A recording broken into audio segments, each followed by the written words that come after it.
and welcome to Real Talk with Leigh Brown. Today I'm bringing y'all a new friend. His name is Travis Perry, also known as Trav. You're going to hear about what he's doing to make everybody better around him, plus some real estate stories. I mean, it's a really great conversation. I think you're probably going to fall just completely in love with what he's doing, as I did, and you're going to be ready to pray for him and his wife, Lakeisha, as they find next steps. So grab your notebook, enjoy the conversation, and I'll see you on the other side.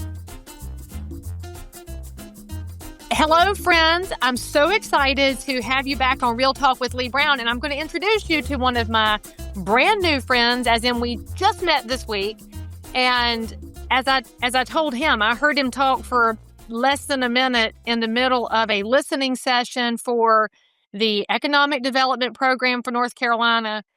And I knew he had to be on the show to tell all of y'all what he's doing and help get the word out. So, Travis Perry, welcome to Real Talk with Leigh Brown, and thank you so much for coming on the show. Thank you so much for having me. It's an honor. All right, so tell my audience a little bit about what you're doing and where you're located, and give them just a little snapshot, and then I'll start asking you some questions, and we'll just have us a good conversation here. Yes, my name is Trav Perry, Travis, but I go by Trav. I got a teaching and philosophy called Hero Training. It's attitude, morale, discipline that we wake up every day to follow in a structural way to just get the best out of life and ourselves and be able to give ourselves to those that depend on us. I'm a husband, I'm a father, a man as real as his reason. There's no more reason that I wake up other than serving what I got to give the world and my wife and my children, and just making every decision my best decision to always be in line and to be in position to be the best and give the best. So that's what hero training is in a nutshell. And it's not about right or wrong. It's not about comparing. It's about waking up every day to just give your best and understanding the discipline of how it worked to truly work it. I mean, obviously, you were raised by people who instilled in you a sense of work ethic and discipline. Do you see that that's the gap? Because I don't think it's an achievement and a brains gap in the world right now as much as it is a discipline and drive gap. And it's part of why I was so excited to hear what you're doing. So, where did you come from? Are you from Cabarrus County or Mecklenburg County? Are you from this part of the state? Or tell us how Yeah. you grew up. Yes, I'm from Charlotte, North Carolina. I was raised in a neighborhood in Charlotte called Hidden Valley. It was a prestigious community It growing up. was. Two-parent home community. I had a lot of pride. A black community. I grew up in Hidden Valley Elementary. I was a leader. I was a student council president. So I always understood just the pride that I grew up around with elders, my grandparents, just a sense of pride. And I don't think that translates to any type of material value on site. It's just something that's innately put into you, just to love and be a part of something and have pride. So I moved to the west side of Charlotte, went to South Mecklenburg High School, played football at South Mecklenburg High School, gave my all, didn't go to college, got out, went into the manufacturing industry with the same pride that was instilled in me. I became a supervisor at an early age and just been thriving in leadership and trying to be that example where there is none or add to where there is abundance of. Oh, now that's a point we don't hear very much because there is a lot of us have concern over the number of broken families out there. And it's not just in the Black community, it's in every community right now. People will walk away from marriage and from kids probably far too easily because our society's made it acceptable. And that's the hardest thing for kids to overcome. But you also mentioned that in addition to the kids that don't have a role model around, you're adding to what they do have. And I love that observation because even a two-parent household, man, our kids are exposed to so much out there and the noise is so loud from social media, from school, from television, from everything that they see and hear. To support parents, I think is a very important conversation to have because the kids have got to have other influences. I don't know Yeah. if you remember, because I think we're probably in the same age range, but if you cut up in school when we were young, the word would get home before you did, and you'd be in as much trouble at home from your parents hearing about it from somebody else in their circle. So you'd be in trouble 5 times before it ever got to your parents. And so we didn't cut up. And that's that adding in that you mentioned. Are you seeing that the kids are open to you as an influence and your organization as an extra adult? Well, it's about empathy. um we all come from different places, and sometimes we're going to the same place. I got a concept that I call hero mathematics, and I'll use an example. Take the seven, the number seven. We can come from diverse places, meaning one may come from a five and a two. That's how they get to the seven. Someone else may come from the six and the one, and someone else may come from the four and the three. But each dynamic bring different circumstances, different perspectives. But if we could all agree that the seven is the place to be for peace, harmony, and unity, then we got to have empathy for each other about where someone is coming from. Not so much to agree or disagree, but understand, because what we deal with in America now is there's a cultivation type of thing. I'm cultivated culturally just as much as you're cultivated culturally. And there may be some differences. Well, there are differences in that cultivation, but there is a founding truth. There is a baseline truth. And the truth is right, wrong, good, bad, ugly, happy, sad. There's a spectrum. So when we wake up with the right intentions, and that is peace, that is love, that is raising our families, sometimes under different conditions. Those conditions can be different with your neighbor. You know, their circumstance of surviving may be different than mine. So my children may be experiencing things different from their neighbors, but we have to have one common goal, that's to raise them with structure, integrity, respect, love, and dignity. And so when we look away to now and realize that that don't really exist no more in abundance or in the general, and it ain't about downing nobody to say who's wrong, who's right, or why. It's about understanding the slip and not the fall. So what took away those principles, regardless of where you was coming from? A white household, a black household, in Jim Crow, in the 80s, in the 90s, there still had to be a respect for parents, children. And Yes. a family is a man, a woman, and their children. So when we understand where the slip came from in general, to realize we all going through the same thing. We all working to survive and to maintain, and our children all need the same thing. That's love, care, attention, structure, and there's an order to that. And when you don't have order, you have malfunction. And we all know that beyond any separation, there's a general malfunction, that we don't have compassion and Mm. empathy for one another. Okay, so I don't believe you're in manufacturing because you're about to go to preaching there. But when you said that your mathematical equation is all about the number seven, you know that's the biblical number of completion. Come on. So when you talk about the biblical number of completion, it's all about the things that you just mentioned. And structure is not bad. And I think that's what we have to get back to teaching our kids. Is I was telling a lady the other day, she was saying, I don't want to correct somebody else's kid because I don't want to step over the line. And I said, yes, but you drive down the highway and there's lines on the highway, and the lines are guides. And if you don't have a guide, you're going to be all over the place. And a guide's not bad. It's not like you're going to go whip somebody else's child or be ugly to them. But if they're out of line, is to say, I expect you to do better. And understanding that that's not a bad thing. Whew, you were getting me going here. Okay, so anyway, what you mentioned in the economic development session, and of course, when we're looking at the future of North Carolina, we do have jobs that are coming here, and we have a workforce here, and there's always a conversation about housing.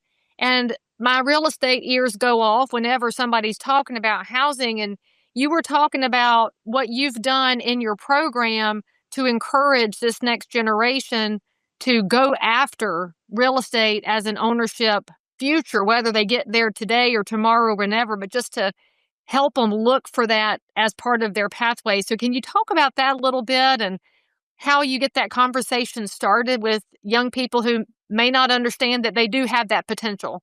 Yes, and I wouldn't even say it's from a program perspective. I would just say from a life perspective. I bought my first home when I was 21 years old. Let's go. Yes, at that time, a lot of people were proud of me. I had a lot of support. A lot of people never understood that it was attainable, especially at a young age. Mm. But I try to simplify things for people, even then and even now. I don't want to make it sound like I've done this miraculous thing in a time where it seemed to be impossible. I had a good job. I knew it was time where I wanted to move out. And my daddy he told me something. He said, well, listen, son, I won't tell you when you have to leave. But what I will tell you is prepare yourself because when you leave, don't ever have plans to come back. I love So your dad. yeah. So working a job when I got out of high school from 18 to 21, I had been there for almost 3 years. And it was like, okay, well, I'm ready to leave the nest. And just talking with people and understanding my position, elder couple, Miss Thelma Watkins, she's a longtime realtor in Charlotte, very influential. I got introduced to her and she took a liking to me, her and her husband, Mr. Leroy. And they told me, they said, well, why don't you buy a house? And I didn't have any idea of my position. And I Right. at 21 years old, I had 2 years job security. They say, do you have a bank account? I say, yes, ma'am. They say put 500 in there and leave it in there and let it stay. Don't touch it. A minimum of $500. And I didn't have any credit. They checked my credit. I had enough. And I bought a house for simply $500 down and being in position. So I left and became a homeowner. And I was just so ecstatic that everybody can own a home. So it was like when you find a secret and you want to tell all your friends. At work, I had worked with a lot of elder people who had been through life. They were old enough to be my father. They came through certain eras of life and society, whether it was drugs, whether it was whatever. But I just wanted to share with them to say, you can do something. And they say, what? So everybody was calling with the $500 in a dream. And I was encouraging home ownership, all my friends. I mean, I just felt like I'm telling the secret. So to not make it like, it's about simplifying the process and showing people that the first step is the most powerful step. And most rhetoric that make things seem impossible or unachievable is mostly by people who never took the step. Oh, you can say that again. I mean, those are the people on the internet typing like this Yeah. who don't do things and go into the community. And I just got to say, y'all, if you're watching this episode and you are in real estate, you need to take a hard look at your own conversations and ask yourself if you have Miss Thelma's attitude of you can. And here's the 3 questions I'm going to ask you, because what she asked you, if you weren't prepared at that time, she was giving you a roadmap that you could then choose to follow. And I think a lot of people have already talked themselves out of even sharing the roadmap. And that's the most important thing she could ever have done. And I'll guarantee you right now, she made a good living in real estate, but she did not chase the dollars. The dollars found her because she was doing the right thing and bringing the message to somebody who didn't even know that it was possible. And then you got to spread the message, and that's what abundance really looks like. And it's frankly what you're putting into the next generation. If you show them a path, they can go tell their buddies, oh, this is possible over here. Because people do tell each other things, and frankly, we're really prone to tell each other negative things. So what if there is a good, positive message that can get somebody else excited, like you got excited and went and told people? And how much is your life different because you got involved in smart financial decisions earlier. And I'm just going to go ahead and say, I've got to give a lot of credit to Miss Thelma for giving you that advice instead of telling you, wait till you're 30, wait till you're later, don't buy, save, save, save. And she told you how much you needed. Ah, I can't say enough good about her and Mr. Leroy too. I can't say enough good though about the people who pour into others because they can and not because it's going to benefit them. Yeah, yeah. And just through real estate alone, I mean, she taught me so much about life. She taught me so much about banking. You know, I remember having a conversation where my daddy always got on me about saving money. So, and this was in my second house I bought. I was in a situation where the deal didn't go like I wanted it. So I say, well, don't worry about it. I got money saved. So just me not understanding, I went and got money orders and I paid for certain type of things in the process. Well, I Mm-hmm. got held up for underwriting. Oh, And it hurt me a lot, but it was a lesson.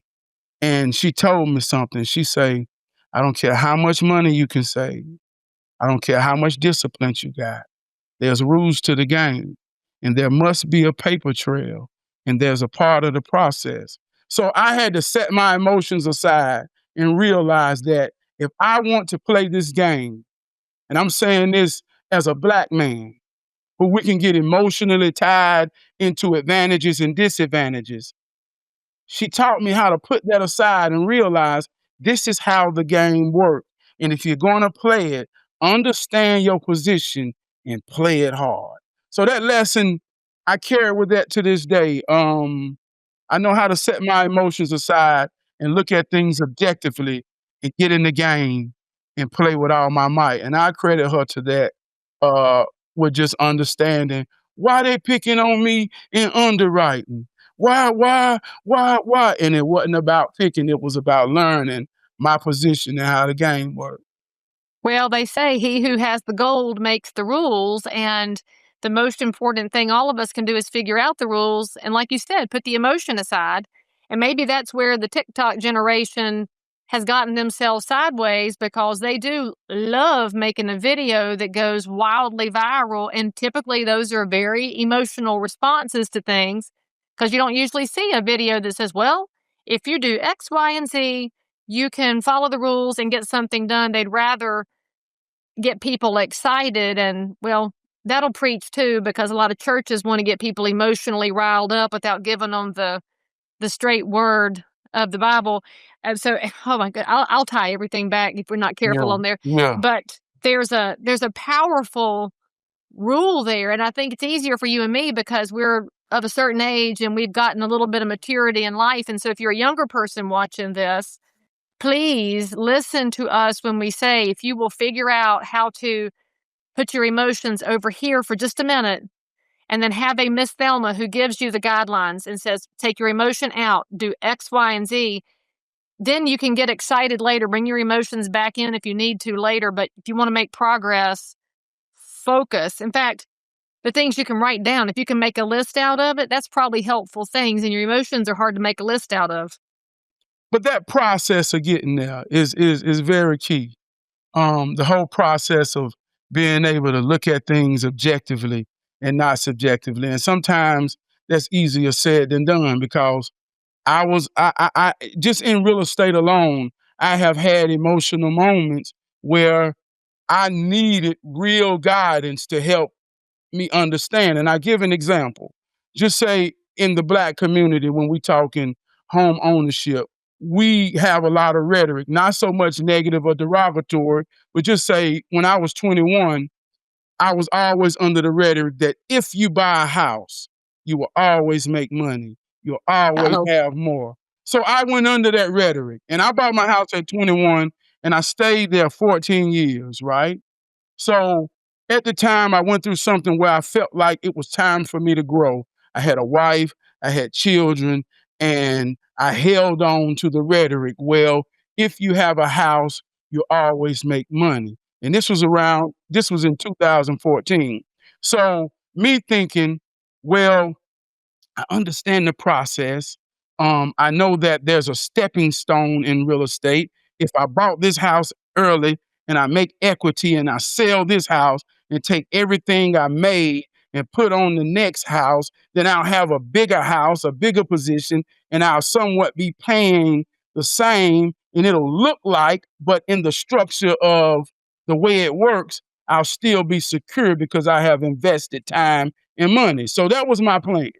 Mhm. I remodeled my whole house from the top to the ground. I mean, it was beautiful. And I'm gonna be open. I paid $70,000 in 2001. Beautiful. Pride and joy.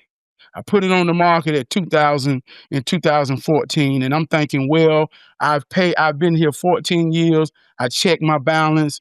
I owed right at over 50,000. I said, so you mean tell me all I paid with this? So I had to get a real lesson about how interest and how so many years before you truly get to the principal till you start working it down. So I say, okay, so what's the market? So I put it on the market for 85,000. And I say, okay, well, I'll make this, and this, and then I'll move. And that was the plan. I mean, I did everything right. So came to the appraisal, guy came to me and he said, man, this is a beautiful house. I say, thank you. My ego, I'm young. I put a lot into it. So the appraisal came back and he appraised it for $53,000. And my heart sank. It's a knife. My heart sank and I was hurt. And I'm gonna just be honest, the logical explanation that I received, um, you don't stay around any value. Stay in an older Black neighborhood, and no matter how beautiful you make your house, it could only be worth its surround. And that hurt. So, but I know I got a power with me and around me that works with me. So I knew that my mind was made up, and this wasn't a financial move. This was a stage move. I was a father. I was a husband. I had children. This house was somewhat on a main street, and I knew I didn't want to raise my children there. So I had done detached emotionally through the hurt. I said, I got to go on. So my wife found a home that she liked. When it saw it, I said, I'm going to shoot my shot. I had to pay $500 to close out of my first house. I had to pay $500. I went from possibly profiting $25,000 to paying $500 in closing. And then after I paid in closing, they held up that loan and underwriting. So from the perspective of everybody that once looked at me as smart, I'm homeless in a sense for 2 weeks waiting on my loan to go through underwriting. So in this process, I'm telling my realtor, I say, I know it's going to make sense. I say, I believe in a foundational truth that what you consider negative is necessary. It takes a positive and a negative to make it work.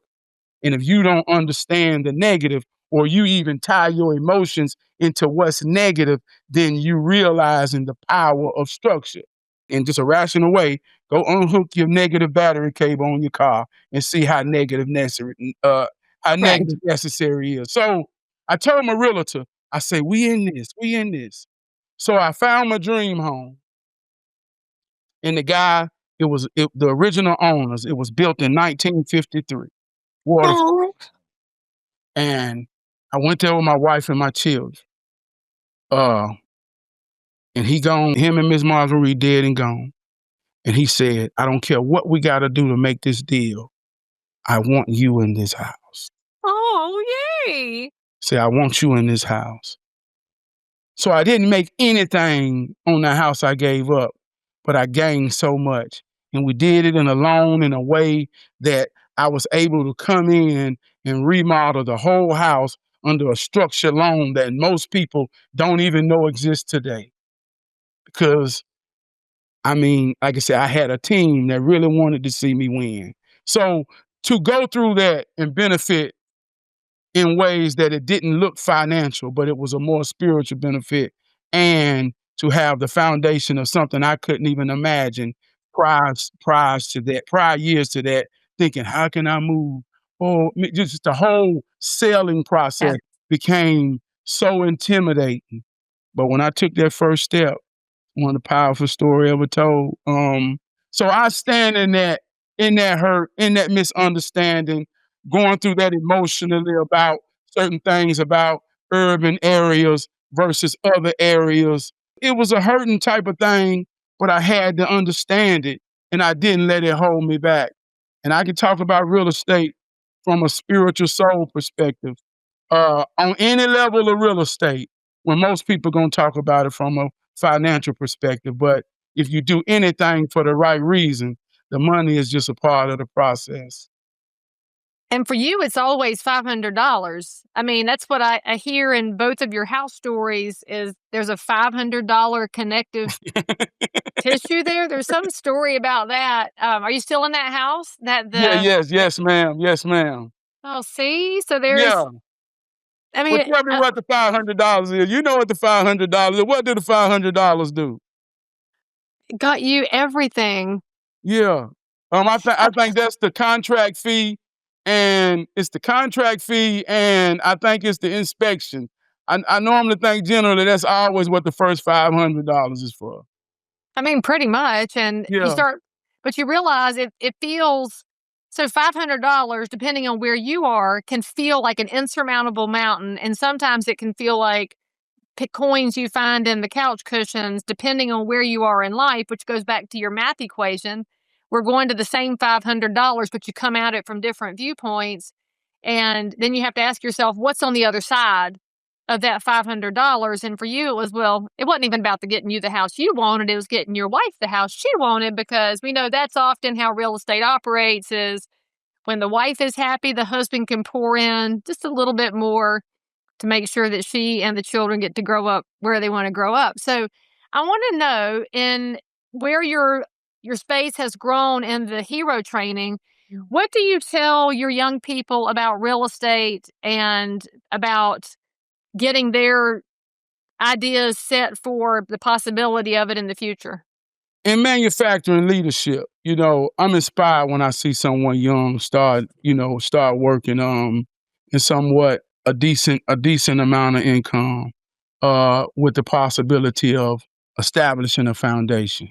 And I know we're in a time now where we hear things like, well, in order to buy a house, you got to at least make $100,000. And we got a lot of derogatory things that make you insecure about your position going around. And I'm not saying it ain't no truth to that, but I also tell them this: you pay rent somewhere, don't you? You living somewhere, right? I mean, regardless of what they say it costs, you paying it. And just under the fundamental logic of wherever you pay rent, there is an owner. And that owner is making a profit off you. So if you can make it paying rent, then there's a position that you can put yourself in to make it better for yourself, at least $500 in this time. So it's about position. It's about order. It's about get in the credit union, whatever job you have. It's about get another bank account.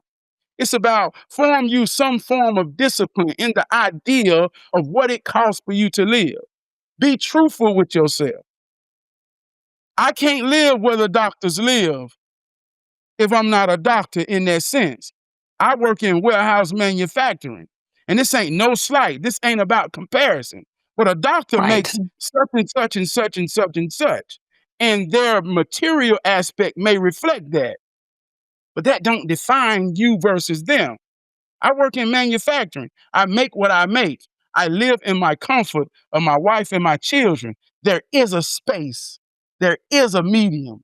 There is a vibration that's for me. And it look like it looks for me. And that ain't got to be defined by how much it costs. When you know that, that is power. That is structure. I want to tell a story about something else. I always took pride in what I drive. They say you can drive what you want if you wait 5 years to get it. Oh, say that again for the people in the back. You can drive what you want if you wait 5 years to get it. If you come out in 2025, boy, you can have that dream car in 2030 if you really want it. But and that's subjective if that's your thing. But that was my thing. I always wanted to drive something nice to feel like, whatever. So going through this, never experiencing or really having true security in my automobile. If you wait 5 years, that's about the time that things start messing up on the car and you start to deal with things in the same reason why 5 years later it was on the used lot for you, right? And it's just all other things. So experiencing this, driving Yukons and driving big cars or whatever, and I feel good. I can afford them, whatever. So now that I got a family, my wife broke down in the street in my Yukon. That was Oh, so beautiful that every time somebody watched me drive it, they would associate, man, he must be living good. But my family was vulnerable. So I got off work and I went and got them and took my car to the shop and they say, well, we think something going on with your engine. And I was so hard, bro. Oh man, what I'm gonna do? What I'm gonna do? And this is in conjunction with the house thing. So I had a friend say, "Man, why you stressing, man?" I said, "Man, what I'm gonna do?" He said, "Look, Trav, man, you go to work, you do everything right. You in a good position. Now you got to reaffirm what position you in." So and just that conversation changed my mind. So I said, "Okay." So I went to the car lot, saw my position. And the first thing that I really wanted out of this was security. mm-hmm. About hero training, being able to be there for those that depend on you. And ain't no worse feeling than your wife and kids calling you in a situation Right. that you can't be there at the drop of a dime. So I say that's what I want to eliminate. And the only way I can eliminate that was to get a brand new car. So I went to that car lot and I knew what I needed. And I had to deal with a hard reality.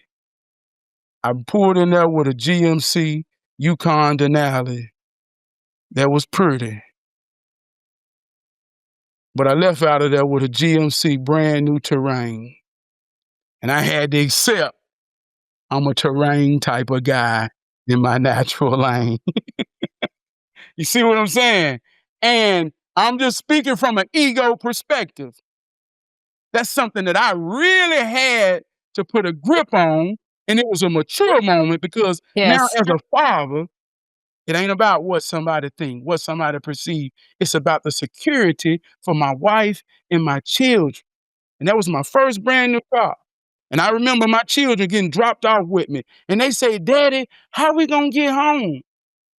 I said, we're gonna leave in a brand new car. So just having that confidence, just knowing my position, and like I say, not to make it like I'm better or worse, just knowing that discipline, structure, Mm-hmm. will always lead you somewhere powerful. And that place is only for you and ain't meant to be compared to nothing and nobody else. But when it's for you and it's yours, I've been on more road trips in my children's life. This was in 2020, in the last 5 years in a brand new car than I ever been before. And it taught me something. I'm proud to be a GMC Terrain guy. Hey, you know what I drive? What? GMC Terrain. Come on now. Come on now. Come on. See how I know that? How I know that? We connected. Obviously, we're meant to be friends. But when you say that, it's striking because I had a Ford Explorer and it got totaled in an accident. And I'm trying to think very carefully about what I need. My kids are grown. I don't need the third row seat. The mileage is better on the Terrain, but it's smaller than what I had. And I had a couple of friends that are like, "You're going to miss your big car, and it's not as fancy as what else." I'm like, I, I I don't need that. I don't need to impress you. This is different.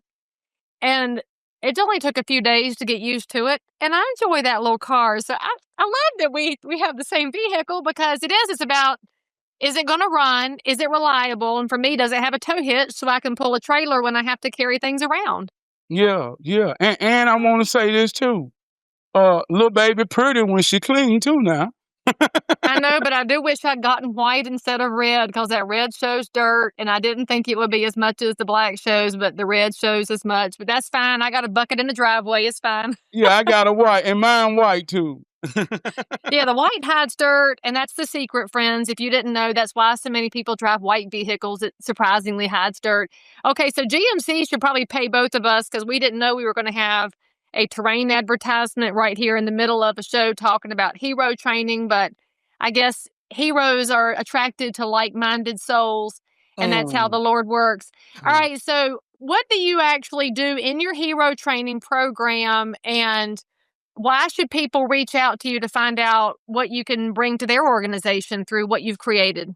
Yeah, meeting you at that town hall discussion, that was a collaboration. I'm in collaboration and partnership with Men of Destiny, and we specialize in covational training, heating and air, electrical, maintenance facility, and those type of thing. And prior to last year, we didn't have the space. We had a space issue, but we've ran a summer camp 4 consecutive years where we have anywhere between 8 to 16 young men, and every day we just get them and we go with the flow. We call it real life lessons. Like I'll give you an example. One day we had a field trip for lunch. We went to Chick-fil-A, and the owner welcomed us, sectioned it off. We had waitresses and everything, but the experience was about letting them meet ownership. We all go to Chick-fil-A, but how many people has ever met the actual owner of a Chick-fil-A for just that experience? So on the way back, I got a nail in my tire, and I had 4 or 5 riding with me. I got a nail in my tire. So I stopped over, put the spare on, went to AutoZone, saw what it was. So when we got back to the camp, we had a teachable moment. Um, Yes. who knows how to change a tire? Who knows how to plug a tire? Who knows So the point was putting something in every young man to know that just in the simple life situation of a flat tire, if it's just him and his mom, or Uh-huh. later, him and his wife, or him and whoever, they are enough. They are enough in that moment to say, we all we got, we all we need. Boom, and always be prepared. So to have that and do that, that's on the program side. But on the real life side, every day, my children and my wife depend on me. Every decision I make. When I leave out that door to go to work, I only break a way to make a way. I'm only as real as my reason. If you see me anywhere outside of my home, it will be tied to my foundational reason. You see what I'm saying? So that's what it is. It ain't an idea. It ain't somewhat follow me. It's about me wholeheartedly giving understanding to know how it works so you can work it and truly be depended upon by those that depend on you. It's certain things that as a mother, can't nobody give your divine team but you. That's the position you play. And no matter how old or young, as long as you in the game, they still depend on you Yes. even if it changed. So understanding that every day and waking up and being it. I say practice what you preach and be what you teach. So, that's it in a nutshell. On the business side, um, like you say, consulting, the universal truth of understanding. Great minds think alike. Intentions is the soul. Any conversation that I could be a part of to help build something. Call my number, put me at the table. I'm confident. That's what I preach. That's what I teach. Every room I walk in, I know I add value. And as long as you can make that infectious amongst others in your life, around you, we all we got, we all we need. And to those that don't understand it, in the vaguest way, God is good all the time. All the time, God is good. And I gotta introduce you to Matt Roten at Kingdom Overflow Ministries. I don't know if you've heard of them. They're up in Boone. And we did a summer camp this past summer to teach young people from 13 to 18 years old construction trades by having them build a tiny house for a survivor of Hurricane Mm, Helene. And Matt did this so the kids would have what you're doing, the hands-on experience to know the trades are an option for that kid who maybe didn't connect to traditional school and doesn't know what to do next. And this one kid was like, I love electrical work. And so he's like laser beam focused on electrician life because it really mm, connected him to something powerful. And I'm just sitting here wondering how we can create more opportunities when we start connecting different programs together so we can expose more young people to more pathways where they have some agency. And I love the way that you put it because I think we really forget how much power you have when you know how to do things. um, And changing a tire is something I will guarantee most kids don't know how to do anymore. My dad wouldn't let me drive without knowing how to change a tire, and I bet your dad was the same way. You got to know certain things about the vehicle before you get that license and get off on the road, and we've got to give that knowledge back to the next generation. So thank you for what you're doing to give kids a different perspective so that they can find a different way to get to 7. I mm. love it. Yes, yes, yes. And I think that one thing we got to understand, like when I use the word empathy, if you're driving a 2026 BMW and you're driving a 1986 Ford, both vehicles have tires. Both Mhm. tires are made of rubber. Both tires are inflated with air. Both tires are subject to go flat. Now, what the difference may be is the the richer guy may say, "Well, I'm not going to touch tires. I can call and get it done." And that's true, and he's not wrong. But there will be a situation where you got to do and you got to be. And just like I'm teaching children covational training, but there is a situation, and there was a situation. Well, I came home from work, and my wife and my kids were up in an uproar, and they say, "Daddy, the water won't get hot. Man, it's cold. Daddy, what we gonna do? Daddy, I can't take no cold shower. What we gonna do? Daddy, And in that situation, 9 o'clock, how much would it cost to call Morris Jenkins? I ain't Oh, having it. Lord. Sometimes your wealth come in your relationships. Who can you call? If you can't, then I thought about what I taught a child. I became a child. I got a multimeter and I checked it and I looked at it and I practiced what I had learned and what I've been teaching. And I realized that it was a thermostat. And I made the call to my big brother who teaches it more so. And he said, okay, here's what you do. You go to Lowe's and you get a universal thermostat kit. It costs us $30. And you do what I taught you. And I came home in a matter and put it there. And I say, wait a minute. And my baby turned on that water and to hear the voice say, Daddy, it's hot. Yeah, Can't no better no, feeling than can't that. no amount of money No. define, can't no position define that.